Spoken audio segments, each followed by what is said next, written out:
Hello everybody, welcome to episode 49 of Six Figure Live. My name is Ben Hartley with Six Figure Photography, coming to you guys live from my car.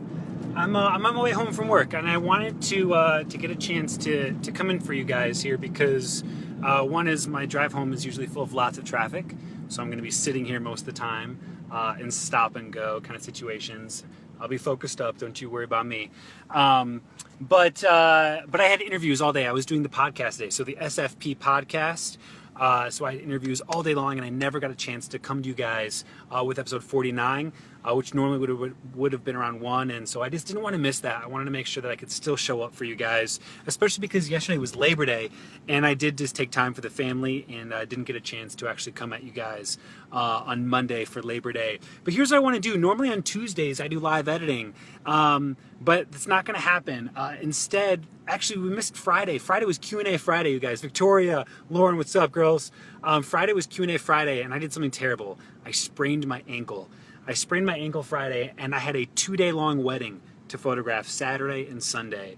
And so I apologize, but Friday did not happen. Q&A Friday was absent because I was trying to figure out how the hell I was going to end up photographing a 2-day-long Cambodia wedding. And so Friday didn't occur. I showed up and I rocked the wedding, but we're going to do Q&A Tuesday for you guys. And so here's the deal. The way this works is I want you guys to drop in comments, questions, and I'm going to answer them for you guys. And again, I'm just going to do my best at this. If you have questions, this can be about work-life balance, this can be about photography, this can be technical stuff. We already have a number of questions that I have been asked that I'm going to start to address here that have been privately messaged to me, but I'd love for public questions to come right from you guys right now. And so it can be about gear, technicalities, sales, albums, prints, vendors, who we use, why we do what we do, how we got started, inspiration, whatever you want. I'd love to help give you guys some direction. And so we had a few questions that were already asked, and I'm just going to address those. And so as I address these questions, I'd love to get other ones from you guys. The way this also tends to work out is there's currently 4 people watching right now. What's up, everybody? Say hi if you're watching. Give me a little thumbs up, a little heart action or something, a little like, yeah. So there's 4 of you right now that are live with me. More and more people are going to watch this not live. There's a ton of you guys who are going to catch this later. So hi, welcome, catch me live next time. But still ask questions because I will just likely respond to you in the comment section after this thing airs. So let's jump in, you guys. So a couple questions that were asked. Number 1, Abby Paul. Hey, Victoria. Thanks for saying hey, girl. Abby Paul asked me a few questions through email and addressed that I bring these up to everybody. The first question that she asked was how to handle large groups of people. And this is especially important with family photography, but also with weddings when you're doing these large family sessions. Not family sessions, but like family formal groups. You know, it's not just the bride and the mom and the dad. It's, it's 7 people, it's 10 people, it's 15, 20, 40. How do we go about doing this? The very first thing that you have to do is you have to, it's a very proactive thing. We always are making sure that we're connecting with our couples before the wedding day even occurs. And this starts with a phone call to the bride the week of her wedding. And we just let her know that one of the most important times for her to make sure she has a plan for is during this family formal time, because it turns into the twilight zone where people just start disappearing. And so we asked the bride to tell every single person that they would like to be in those photographs at the rehearsal dinner. Because if they're at the rehearsal dinner, if they're going to be family pictures, they're likely going to be at the rehearsal dinner. Tell them individually at the rehearsal dinner to stick around immediately after that ceremony for pictures.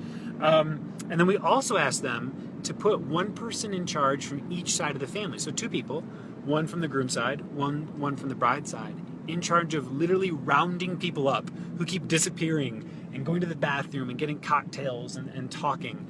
And they're in charge of rounding people up. So that's step 1. The next thing is, we certainly take control. I make a big announcement, and I will interrupt every conversation in the room. And I do it with an apology and yet a non-apology. I just say, look, I need everyone's attention real quick. I usually stand on a chair. We're going to move really quickly through these. That way we can get you back to just being merry and drinking. And so we're going to move really efficiently. I need 2 things.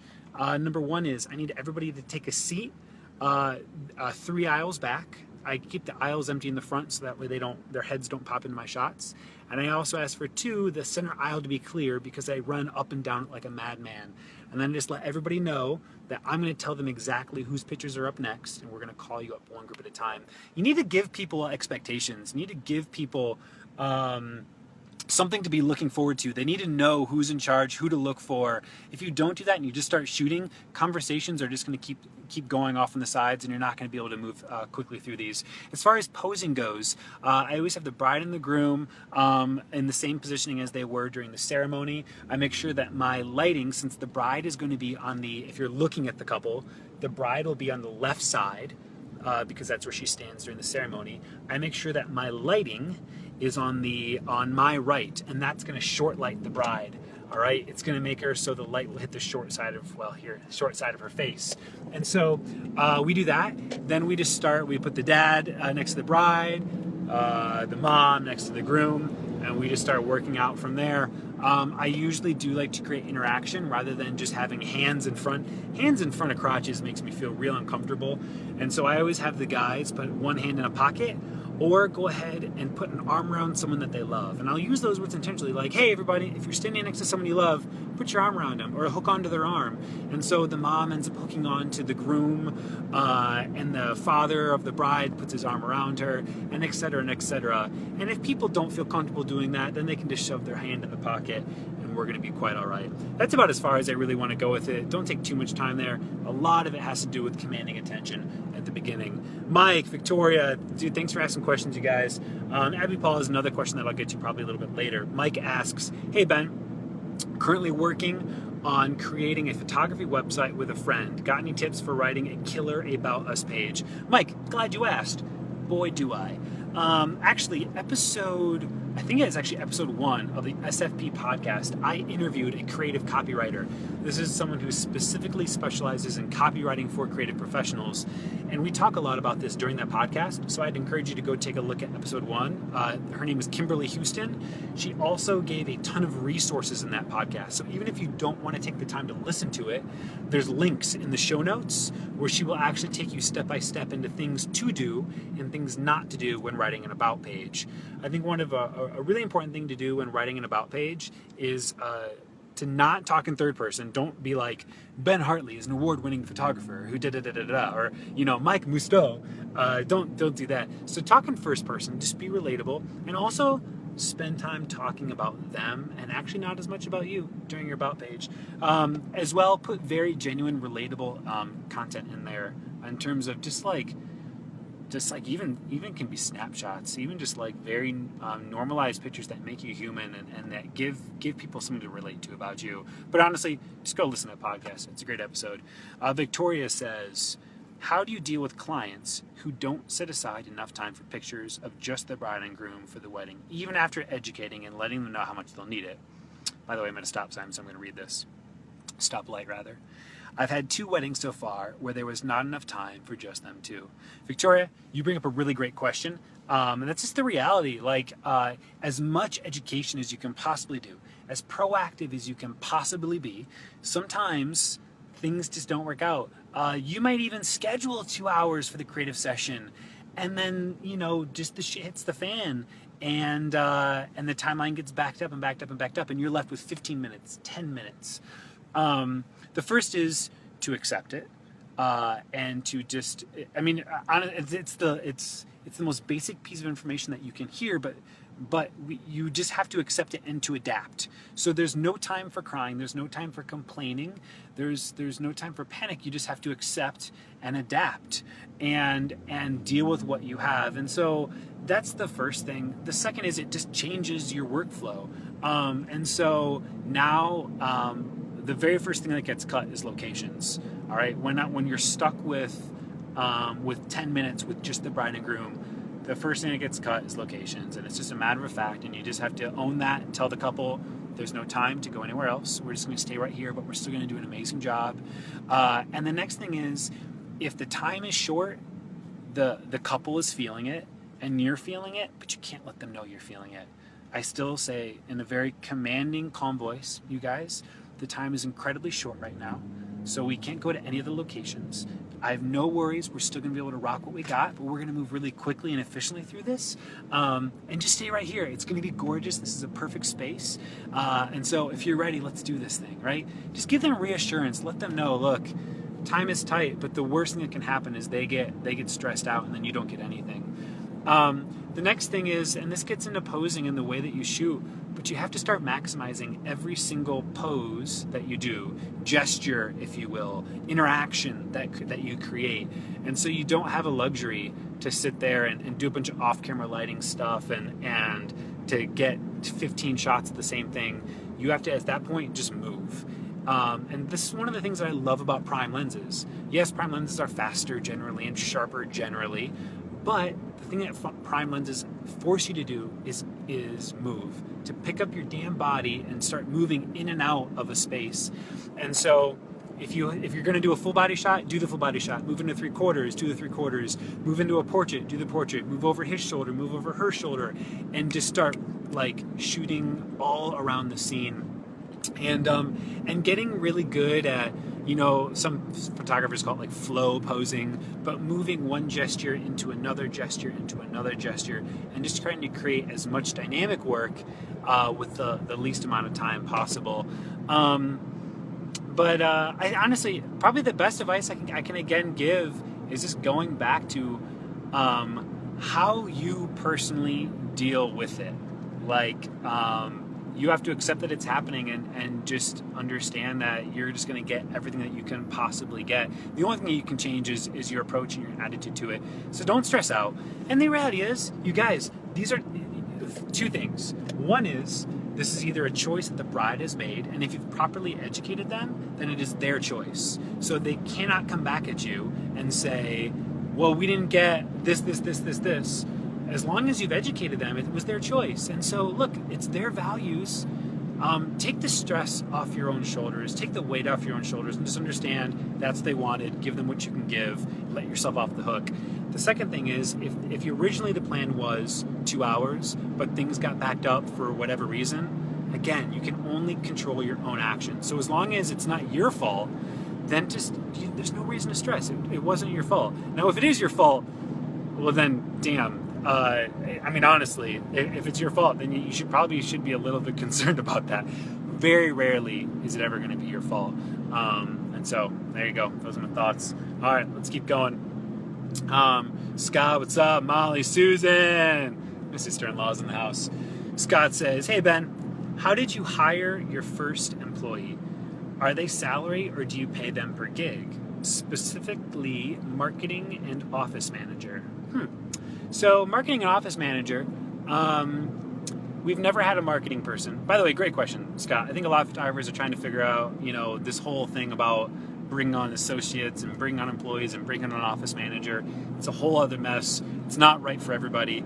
You have to be incredibly selfless in order to do it. And bold. You gotta have balls. I'm just gotta be honest. I'm not trying to be crude. You just gotta have big balls if you're gonna start bringing on employees. You are now responsible for the salary and the staffing of other people. You're responsible for their livelihood.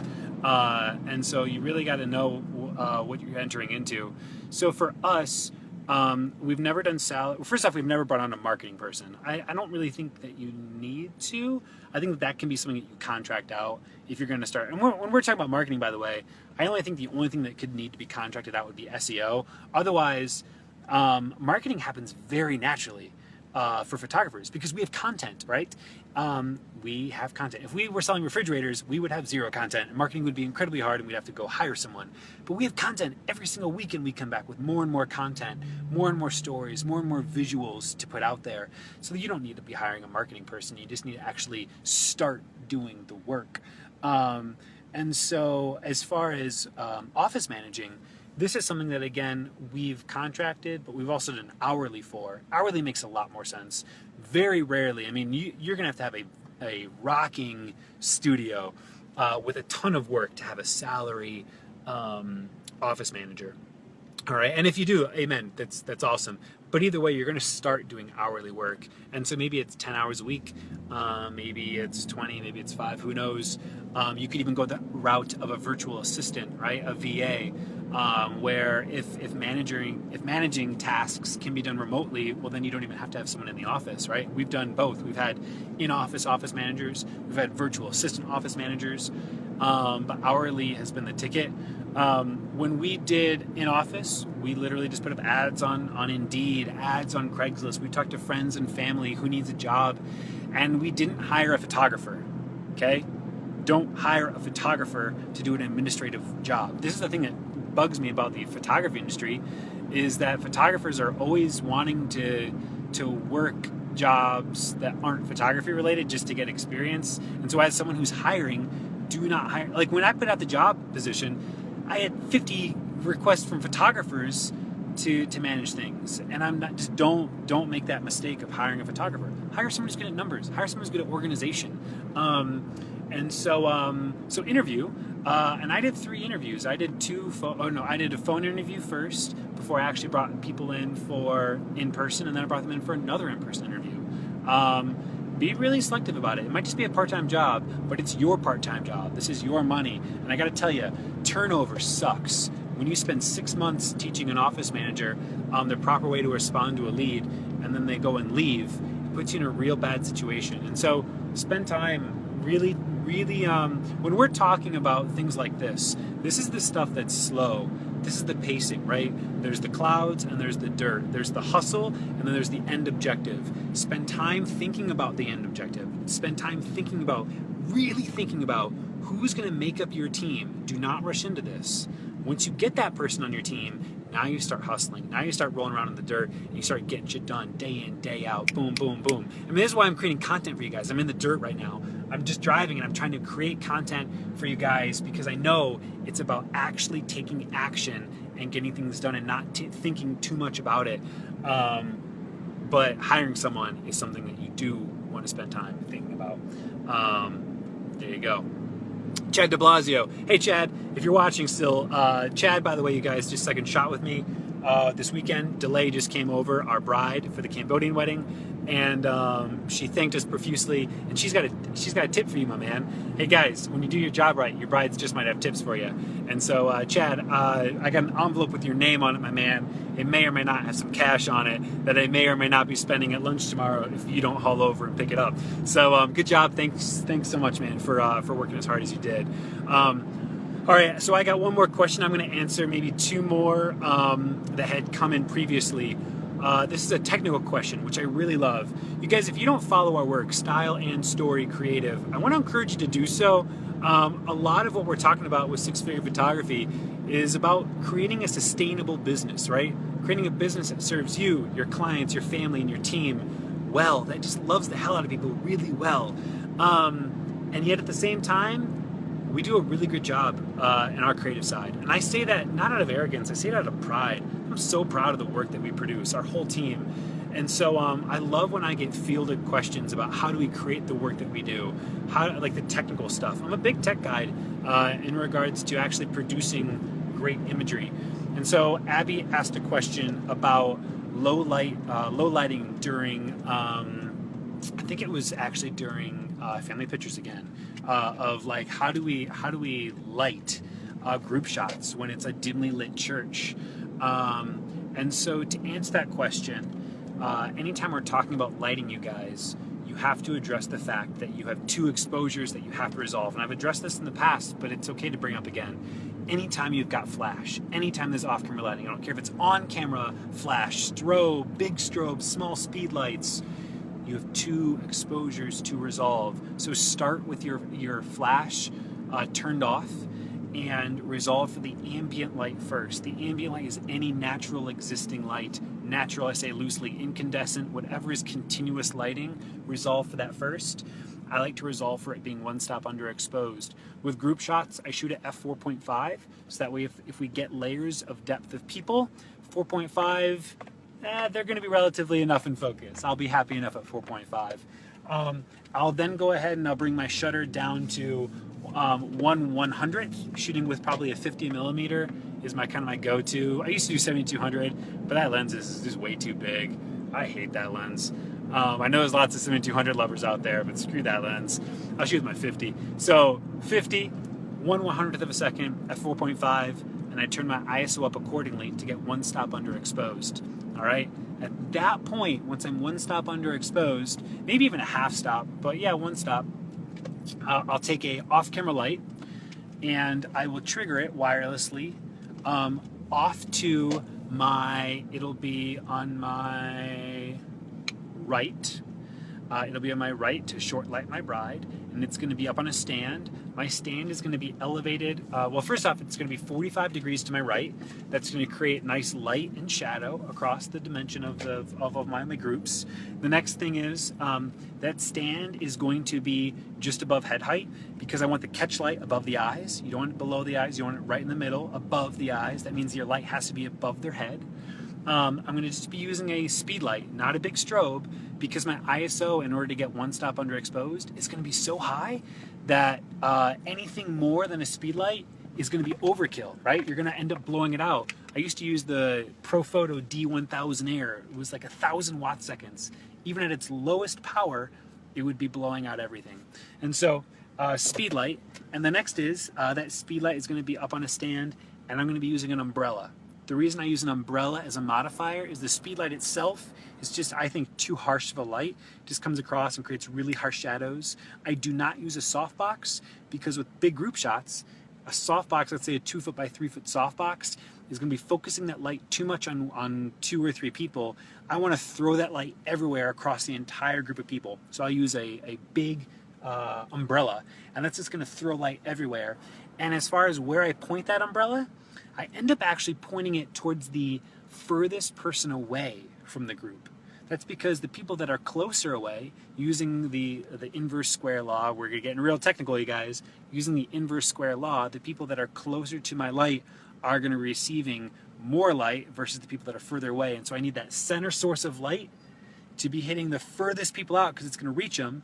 And then all of my feathered light is going to be whoa, there's some here. My feathered light is going to be hitting the people that are closer, and it'll create a more even light pattern across everyone. As far as the power, I'll be shooting on manual mode, and I'm going to start at 1/32 power. Go on manual, you guys. None of this TTL shenanigans. It's going to throw you off. TTL is honestly, once you figure out how to shoot in manual, then go to TTL. But I'll go manual mode. I'll start at 1/32 power, and I'll either turn my flash up or down based off of my first shot.